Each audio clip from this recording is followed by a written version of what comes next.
नमस्कार। आपका स्वागत है सुनो और सीखो पर। आज सुनिए आचार्य रामचंद्र शुक्ल की लिखी कहानी 11 वर्ष का समय। दिन भर बैठे बैठे मेरे सिर में पीड़ा उत्पन्न हुई। मैं अपने स्थान से उठा और अपने एक नए एकांतवासी मित्र के यहाँ मैंने जाना विचारा। जाकर मैंने देखा तो वे ध्यान मग्न सिर नीचा किए हुए कुछ सोच रहे थे। मुझे देखकर कुछ आश्चर्य नहीं हुआ, क्योंकि ये कोई नई बात नहीं थी। उन्हें थोड़ ही दिन पूरब से इस देश में आए हुआ है। नगर में उनसे मेरे सिवा और किसी से विशेष जान पहचान नहीं है, और न वह विशेषत किसी से मिलते जुलते ही हैं। केवल मुझसे मेरे भाग्य से वे मित्र भाव रखते हैं। उदास तो वे हर समय रहा करते हैं। कई बेर उनसे मैंने इस उदासीनता का कारण पूछा भी, किंतु मैंने देखा कि उसके प्रकट करने में उन्हें एक प्रकार का दुख सा होता है। इसी कारण मैं विशेष पूछताछ नहीं करता। मैंने पास जाकर कहा, मित्र, आज तुम बहुत उदास जान पड़ते हो। चलो थोड़ी दूर तक घूम आवें, चित्त बहल जाएगा। वे तुरंत खड़ हो गए और कहा, चलो मित्र, मेरा भी यही जी चाहता है। मैं तो तुम्हारे यहां जाने वाला था। हम दोनों उठे और नगर से पूर्व की ओर का मार्ग लिया। बाग के दोनों ओर की कृषि संपन्न भूमि की शोभा का अनुभव करते और हरियाली के विस्तृत राज्य का अवलोकन करते हम लोग चले। दिन का अधिकांश अभिशेष था। इससे चित्त को स्थिरता थी। पावस की जरावस्था थी।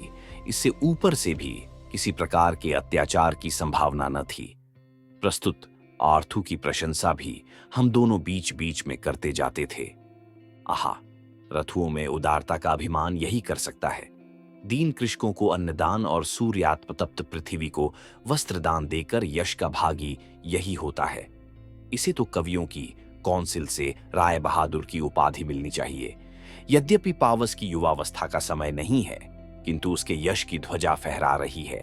स्थान स्थान पर प्रसन्न सलिल पूर्ण ताल यद्यपि उसकी पूर्व उदारता का परिचय दे रहे हैं। एतादृश भावों की उलझन में पड़कर हम लोगों का ध्यान मार्ग की शुद्धता की ओर न रहा। हम लोग नगर से बहुत दूर निकल गए। देखा तो शनय शनय भूमि में परिवर्तन लक्षित होने लगा। अरुणता मिश्रित पहाड़ी, रेतीली भूमि, जंगली बेर मकोई की छोटी छोटी कंटकमय झाड़ियां दृष्टि के अंतर्गत होने लगीं। अब हम लोगों को जान पड़ा कि हम दक्षिण की ओर झुके जा रहे हैं। संध्या भी हो चली। दिवाकर की डूबती हुई किरणों की अरुण आभा झाड़ियों पर पड़ने लगी। इधर प्राची की ओर दृष्टि गई। देखा तो चंद्रदेव पहले ही से सिंहासनारूढ़ होकर एक पहाड़ी के पीछे से झांक रहे थे। अब हम लोग नहीं कह सकते कि किस स्थान पर हैं। एक पगडंडी के आश्रय अब तक हम लोग चल रहे थे, जिस पर उगी हुई घास इस बात की शपथ खा के साक्षी दे रही थी कि वर्षों से मनुष्यों के चरण इस ओर नहीं पड़े। कुछ दूर चलकर यह मार्ग भी तृण सागर में लुप्त हो गया। इस समय क्या कर्तव्य है?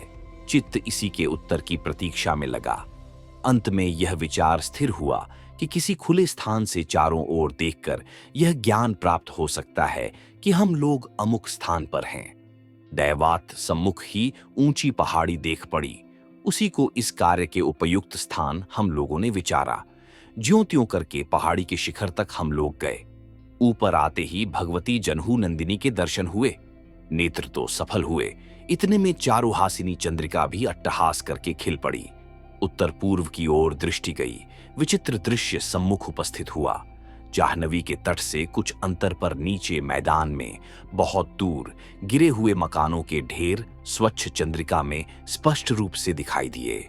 मैं सहसा चौंक पड़ा और ये शब्द मेरे मुख से निकल पड़, क्या यह वही खंडहर है जिसके विषय में यहाँ अनेक दंत कथाएं प्रचलित हैं? चारों ओर दृष्टि उठाकर देखने से पूर्ण रूप से निश्चय हो गया कि हो न हो यह वही स्थान है जिसके संबंध में मैंने बहुत कुछ सुना है। मेरे मित्र मेरी ओर ताकने लगे। मैंने संक्षेप में उस खंडहर के विषय में जो कुछ सुना था उनसे कह सुनाया।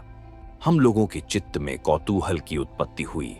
उसको निकट से देखने की प्रबल इच्छा ने मार्ग ज्ञान की व्यग्रता को हृदय से बहिर्गत कर दिया।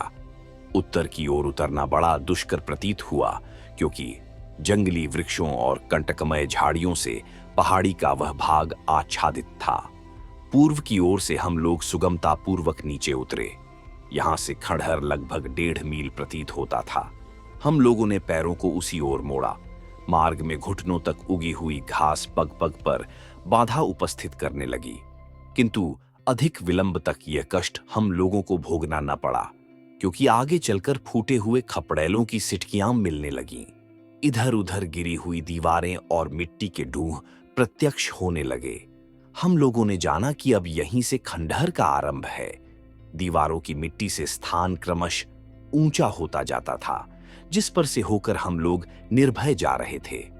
इस निर्भयता के लिए हम लोग चंद्रमा के प्रकाश के भी अनुग्रहित हैं। सम्मुख ही एक देव मंदिर पर दृष्टि जा पड़ी, जिसका कुछ भाग तो नष्ट हो गया था, किंतु शेष प्रस्तर विनिर्मित होने के कारण अब तक क्रूर काल के आक्रमण को सहन करता आया था।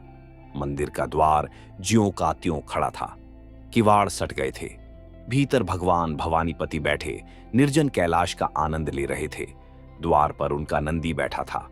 मैं तो प्रणाम करके वहां से हटा, किंतु देखा तो हमारे मित्र बड़ ध्यान से खड़ो उस मंदिर की ओर देख रहे हैं और मन ही मन कुछ सोच रहे हैं। मैंने मार्ग में भी कई बेर लक्ष्य किया था कि वे कभी कभी ठिठक जाते और किसी वस्तु को बड़ी स्थिर दृष्टि से देखने लगते। मैं खड़ा हो गया और पुकार कर मैंने कहा, कहो मित्र, क्या है, क्या देख रहे हो? मेरी बोली सुनते ही वे झट मेरे पास दौड़ आए और कहा, कुछ नहीं, यूं ही मंदिर देखने लग गया था। मैंने फिर तो कुछ न पूछा, किंतु अपने मित्र के मुख की ओर देखता जाता था, जिस पर कि विस्मय युक्त एक अद्भुत भाव लक्षित होता था।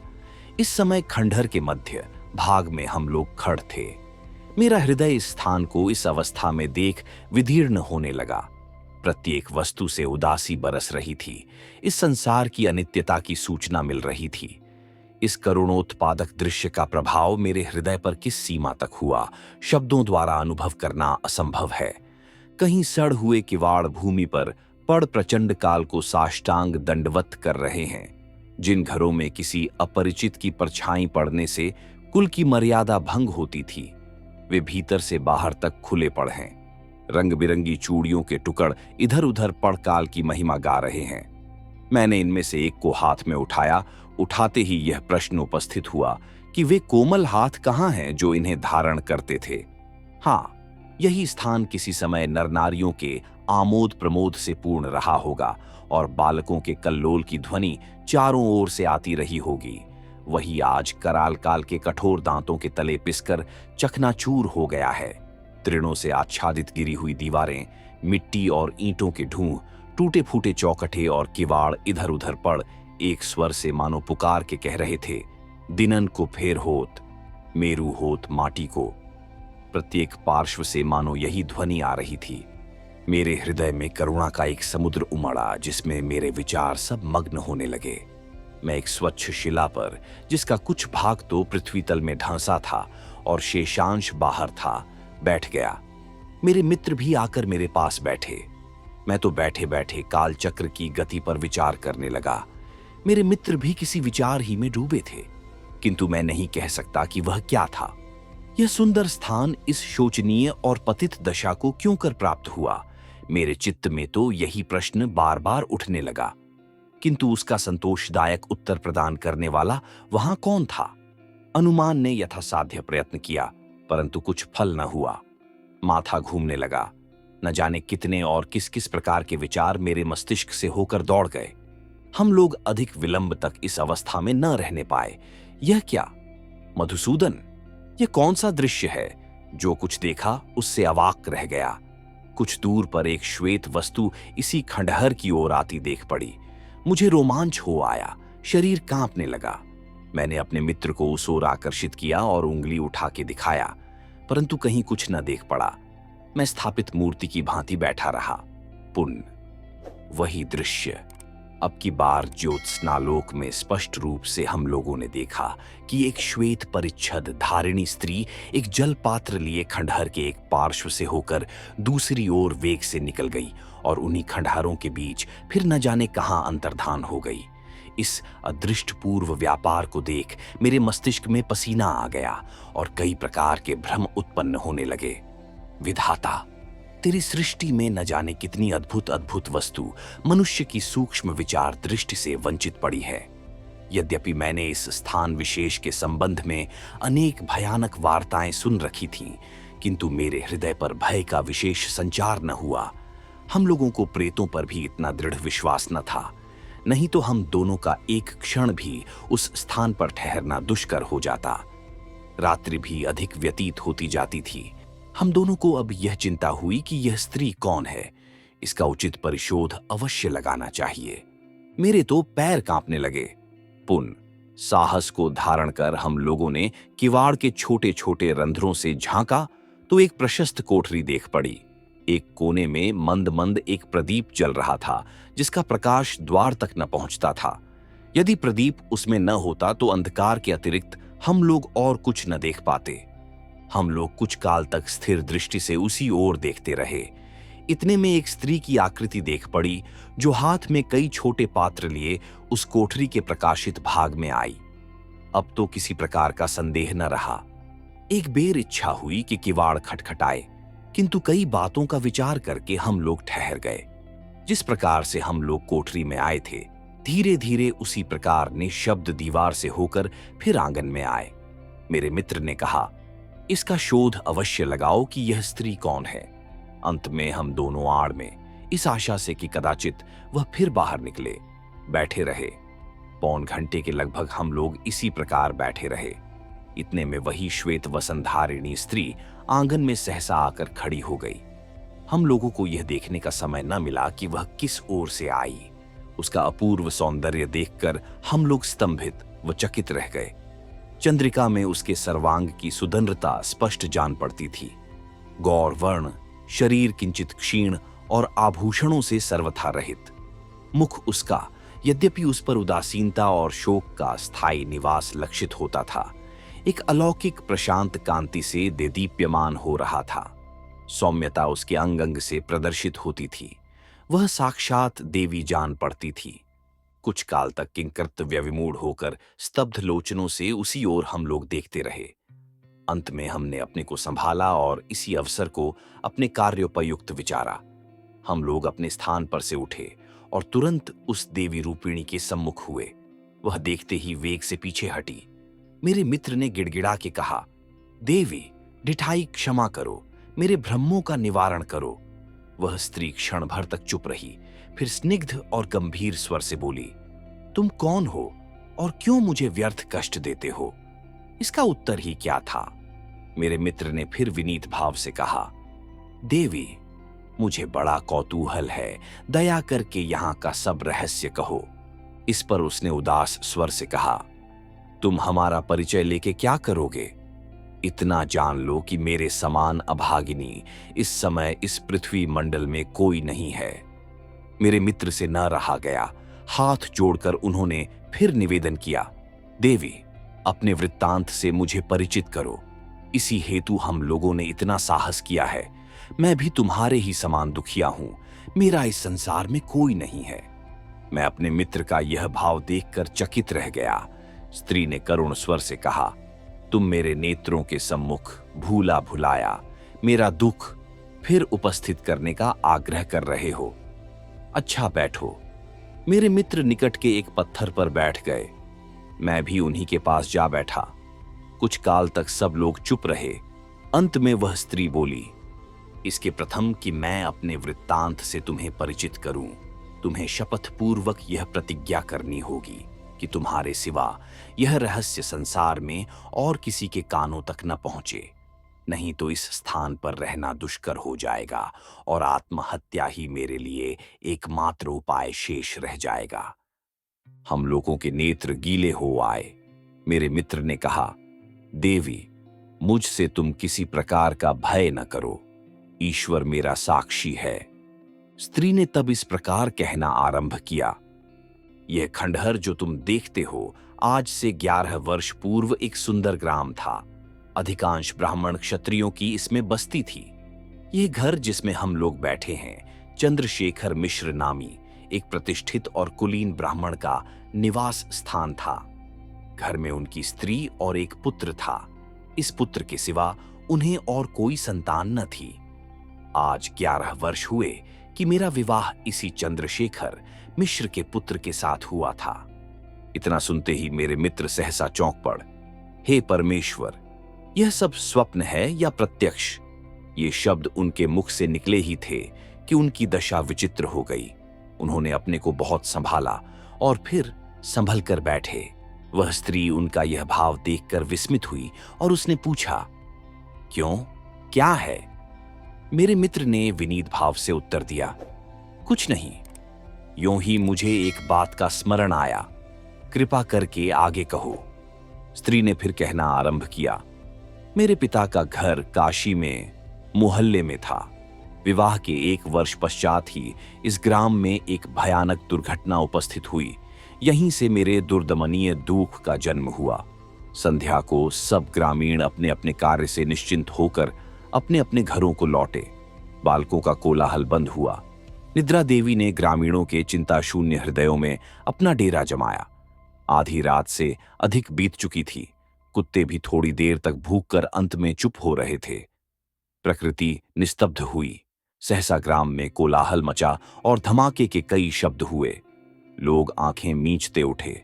चारपाई के नीचे पैर देते हैं तो घुटने भर पानी में खड़। कोलाहल सुनकर बच्चे भी जागे।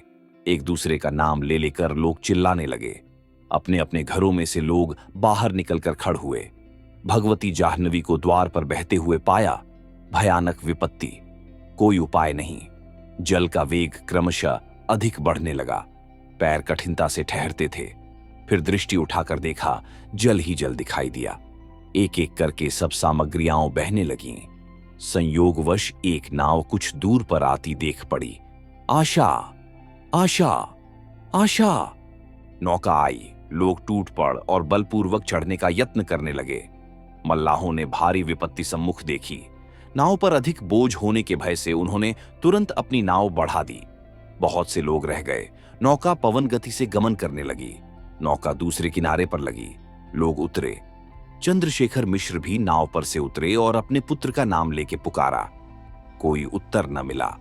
उन्होंने अपने साथ ही उसे नाव पर चढ़ाया था, किंतु भीड़ भाड़ नाव पर अधिक होने के कारण वह उनसे पृथक हो गया था। मिश्र जी बहुत घबराए और तुरंत नाव लेकर लौटे। देखा बहुत से लोग रह गए थे। उनसे पूछताछ किया, किसी ने कुछ पता न दिया। निराशा भयंकर रूप धारण करके उनके सामने उपस्थित हुई। संध्या का समय था। मेरे पिता दरवाजे पर बैठे थे। सहसा मिश्र जी घबराए हुए आते देख पड़। उन्होंने आकर आद्योपरांत पूर्वोल्लिखित घटना कह सुनाई और तुरंत उन्मत्त की भांति वहां से चल दिए। लोग पुकारते ही रह गए। वे एक क्षण भी वहां न ठहरे। तब से फिर कभी वे दिखाई न दिए। ईश्वर जाने वे कहां गए। मेरे पिता भी दत्तचित्त होकर अनुसंधान करने लगे। उन्होंने सुना कि ग्राम के बहुत से लोग नाव पर चढ़ चढ़कर इधर उधर भाग गए हैं। इसलिए उन्हें आशा थी। इस प्रकार ढूंढते ढूंढते कई मास व्यतीत हो गए। अब तक वे समाचार की प्रतीक्षा में थे और उन्हें आशा थी, किंतु अब उन्हें चिता हुई। चंद्रशेखर मिश्र का भी तब से कहीं कुछ समाचार मिला। जहां जहां मिश्र जी का संबंध था, मेरे पिता स्वयं गए, किंतु चारों ओर से निराश लौटे। किसी का कुछ अनुसंधान न लगा। 1 वर्ष बीता, 2 वर्ष बीते, तीसरा वर्ष आरंभ हुआ। पिता बहुत इधर उधर दौड़ अंत में ईश्वर और भाग्य के ऊपर छोड़कर बैठ रहे। तीसरा वर्ष भी व्यतीत हो गया। मेरी अवस्था उस समय 14 वर्ष की हो चुकी थी। अब तक तो मैं निर्बोध बालिका थी। अब क्रमशः मुझे अपनी वास्तविक दशा का ज्ञान होने लगा। मेरा समय भी अहर्निश इसी चिंता में अब व्यतीत होने लगा। शरीर दिन पर दिन क्षीण होने लगा। मेरे देवतुल्य पिता ने यह बात जानी। वे सदा मेरे दुख भुलाने का यत्न करते रहते थे। अपने पास बैठाकर रामायण आदि की कथा सुनाया करते थे। पिता अब वृद्ध होने लगे। दिवारात्रि की चिंता ने उन्हें और भी वृद्ध बना दिया। घर के समस्त कार्य संपादन का भार मेरे बड़ भाई के ऊपर पड़ा। उनकी स्त्री का स्वभाव बड़ा क्रूर था। कुछ दिन तक तो किसी प्रकार चला। अंत में वह मुझसे डाह करने लगी और कष्ट देना प्रारंभ किया। मैं चुपचाप सब सहन करती थी। धीरे धीरे आश्वास वाक्य के स्थान पर वह तीक्ष्ण वचनों से मेरा चित्त अधिक दुख खाने लगी। यदि कभी मैं अपने भाई से निवेदन करती तो वे भी कुछ न बोलते। आनाकानी कर जाते और मेरे पिता की वृद्धावस्था के कारण कुछ नहीं चल सकती थी। मेरे दुख को समझने वाला वहां कोई नहीं देख पड़ता था। मेरी माता का पहले ही परलोकवास हो चुका था। मुझे अपनी दशा पर बड़ा दुख हुआ। हाँ, मेरा स्वामी यदि इस समय होता तो क्या मेरी यही दशा होती? पिता के घर क्या इन्हीं वचनों द्वारा मेरा सत्कार किया जाता? यही सब विचार करके मेरा हृदय फटने लगता था। अब क्रमशः मेरा हृदय मेघाच्छन्न होने लगा। मुझे संसार शून्य दिखाई देने लगा। एकांत में बैठकर मैं अपनी अवस्था पर अश्रुवर्षण करती। उसमें भी यह भय लगा रहता कि कहीं भौजाई न पहुंच जाए। एक दिन उसने मुझे इसी अवस्था में पाया तो तुरंत व्यंग्य वचनों द्वारा आश्वासन देने लगी। मेरा शोकार्त हृदय अग्निशिखा की भांति प्रज्वलित हो उठा, किंतु मौनावलंबन के सिवा अन्य उपाय ही क्या था? दिन दिन मुझे यह दुख असह्य होने लगा। एक रात्रि को मैं उठी, किसी से कुछ न कहा और सूर्योदय के प्रथम ही अपने पिता का गृह मैंने परित्याग किया। मैं अब यह नहीं कह सकती कि उस समय मेरा क्या विचार था। मुझे एक बेर अपने पति के स्थान को देखने की लालसा हुई। दुख और शोक से मेरी दशा उन्मत्त की सी हो गई थी। संसार में मैंने दृष्टि उठा के देखा तो मुझे और कुछ न दिखलाई दिया, केवल चारों ओर दुख। सैकड़ों कठिनाइयां झेलकर अंत में मैं इस स्थान तक आ पहुंची। उस समय मेरी अवस्था केवल 16 वर्ष की थी। मैंने इस स्थान को उस समय भी प्राय इसी दशा में पाया था। यहां आने पर मुझे कई चिन्ह ऐसे मिले जिनसे मुझे यह निश्चय हो गया कि चंद्रशेखर मिश्र का घर यही है। इस स्थान को देखकर मेरे आर्त हृदय पर बड़ा कठोर आघात पहुंचा। इतना कहते कहते हृदय के आवेग ने शब्दों को उसके हृदय ही में बंदी कर रखा, बाहर प्रकट होने न दिया। क्षणिक पर्यंत वह चुप रही, सिर नीचा किए भूमि की ओर देखती रही। इधर मेरे मित्र की दशा कुछ और ही हो रही थी। लिखित चित्र की भांति बैठे वे एक तक ताक रहे थे। इंद्रियां अपना कार्य उस समय भूल गई थीं। स्त्री ने फिर कहना आरंभ किया, इस स्थान को देख मेरा चित्त बहुत दग्ध हुआ। हाँ, यदि ईश्वर चाहता तो किसी दिन मैं इसी गृह की स्वामिनी होती।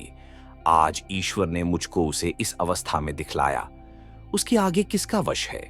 अनुसंधान करने पर मुझे 2 कोठरियां मिलीं जो सर्व प्रकार से रक्षित और मनुष्य की दृष्टि से दुर्भेद्य थीं। लगभग चारों ओर मिट्टी पड़ जाने के कारण किसी को उनकी स्थिति का संदेह नहीं हो सकता था। मुझे बहुत सी सामग्रियां भी इनमें प्राप्त हुईं जो मेरी तुच्छ आवश्यकता के अनुसार बहुत थीं। मुझे यह निर्जन स्थान अपने पिता के कष्टागार से प्रियतम प्रतीत हुआ। यहीं मेरे पति के बाल्यावस्था के दिन व्यतीत हुए थे। यही स्थान मुझे प्रिय है। यहीं मैं अपने दुखमय जीवन का शेष भाग उसी करुणालय जगदीश्वर की, जिसने मुझे इस अवस्था में डाला, आराधना में बिताऊंगी। यही विचार मैंने स्थिर किया।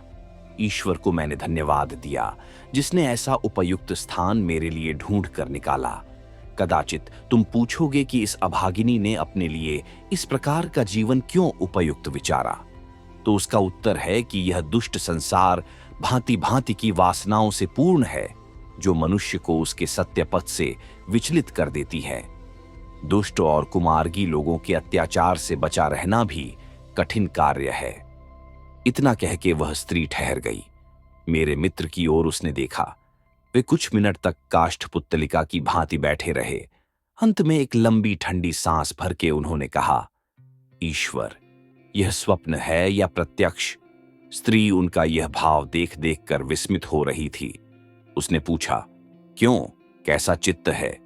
मेरे मित्र ने अपने को संभाला और उत्तर दिया, तुम्हारी कथा का प्रभाव मेरे चित्त पर बहुत हुआ है, कृपा करके आगे कहो।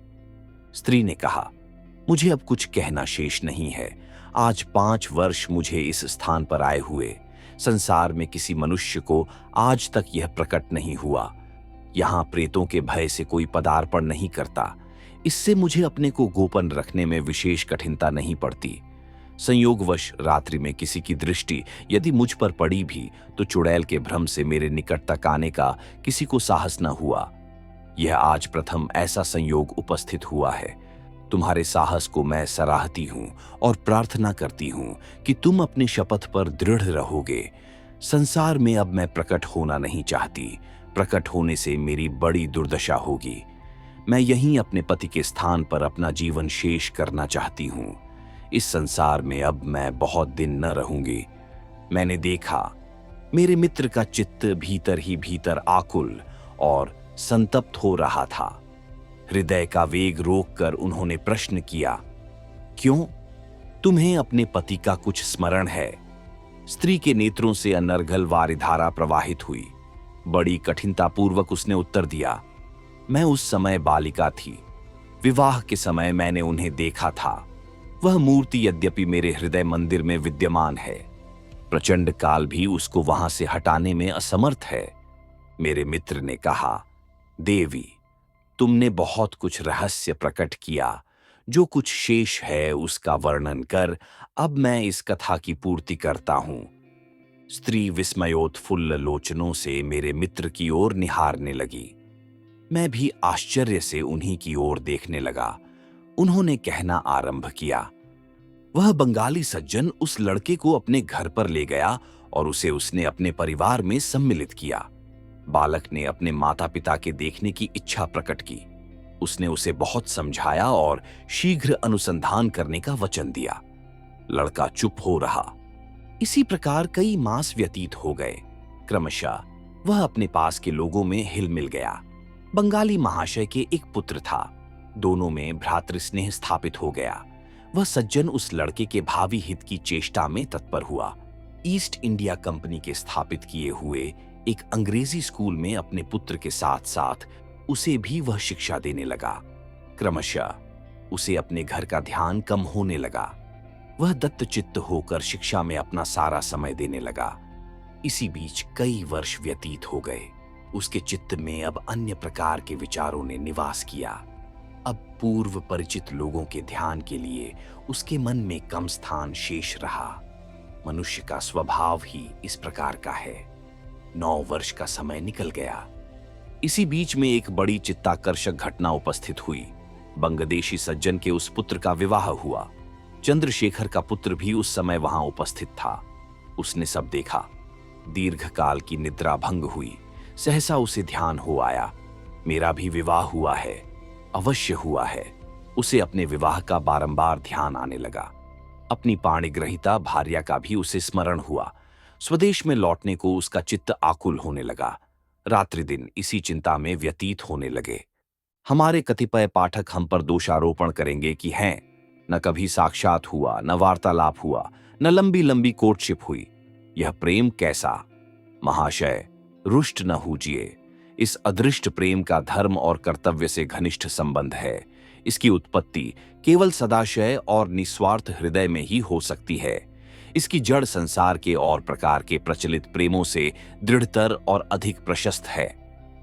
आपको संतुष्ट करने को मैं इतना और कहे देता हूं कि इंग्लैंड के भूतपूर्व प्रधानमंत्री लॉर्ड बेकन्सफील्ड का भी यही मत था। युवक का चित्त अधिक डांवाडोल होने लगा। एक दिन उसने उस देवतुल्य सज्जन पुरुष से अपने चित्त की अवस्था प्रकट की और बहुत विनय के साथ विदा मांगी। आज्ञा पाकर उसने स्वदेश की ओर यात्रा की। देश में आने पर उसे विदित हुआ कि ग्राम में अब कोई नहीं है। उसने लोगों से अपने पिता माता के विषय में पूछताछ किया। कुछ थोड़ दिन हुए वे दोनों इस नगर में थे और अब वे तीर्थ स्थानों में देशाटन कर रहे हैं। वह अपनी धर्मपत्नी के दर्शनों की अभिलाषा से सीधे काशी गया। वहां तुम्हारे पिता के घर का वह अनुसंधान करने लगा। बहुत दिनों के पश्चात तुम्हारे ज्येष्ठ भ्राता से उसका साक्षात हुआ, जिससे तुम्हारे संसार से सहसा लोप हो जाने की बात झात हुई। वह निराश होकर संसार में घूमने लगा। इतना कहकर मेरे मित्र चुप हो रहे। इधर शेष भाग सुनने को हम लोगों का चित्त ऊब रहा था। आश्चर्य से उन्हीं की ओर हम ताक रहे थे। उन्होंने फिर उस स्त्री की ओर देखकर कहा, कदाचित तुम पूछोगी कि इस समय अब वह कहां है। यह वही अभागा मनुष्य तुम्हारे सम्मुख बैठा है। हम दोनों के शरीर में बिजुली सी दौड़ गई। वह स्त्री भूमि पर गिरने लगी। मेरे मित्र ने दौड़कर उसको संभाला। वह किसी प्रकार उन्हीं के सहारे बैठी। कुछ क्षण के उपरांत उसने बहुत धीमे स्वर से मेरे मित्र से कहा, अपना हाथ दिखाओ। उन्होंने छट अपना हाथ फैला दिया, जिस पर एक काला तिल दिखाई दिया। स्त्री कुछ काल तक उसी की ओर देखती रही। फिर मुख ढांपकर सिर नीचा करके बैठी रही। लज्जा का प्रवेश हुआ, क्योंकि यह एक हिंदू रमणी का उसके पति के साथ प्रथम संयोग था। आज इतने दिनों के उपरांत मेरे मित्र का गुप्त रहस्य प्रकाशित हुआ।